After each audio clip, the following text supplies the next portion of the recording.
Saturday Night Live is a bit of a mixed bag for presidents, I would say. It came out during the Ford administration, and they Ford had this unfortunate propensity to stumble a couple of times. Even though I must say that he was perhaps the best athlete ever to be president, and he was actually drafted by the NFL uh, in football.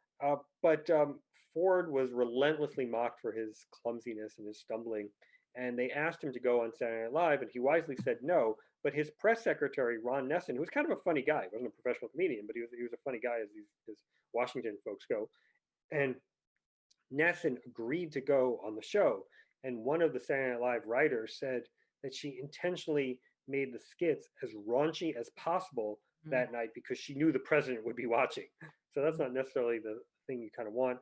I think the presidential impersonations have really helped shape how we think of presidents. I think my famous is Phil Hartman as Ronald Reagan.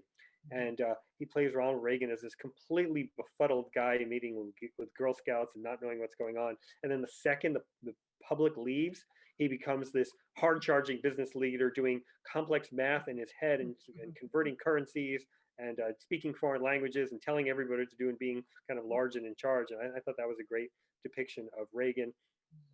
I think sometimes SNL doesn't really know what to do with the candidates, like for example with Obama. I think they just didn't want to make fun of him too much, so they never really got a kind of guiding philosophy for how to mock him. And I think we saw that there was a recent piece in the Washington Post about how Jim Carrey's Biden impersonation doesn't really sell it and isn't really funny because he can't really figure out what to make fun of in Biden, and he kind of plays Biden as this Clint Eastwood-esque cowboy, which that's not the Biden that I was seeing on the campaign trail. So if it's not true to the person, then it's not actually going to work.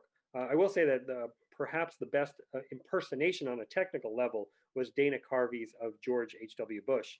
And when George H.W. Bush loses re-election in 1992, he, as a gift to the staff, invites Carvey to come to the Christmas party and do the impersonation, which I always thought was a very gracious and nice thing for him to do as a nice little farewell for the staff, but also just kind of showing that he was a good sport about everything.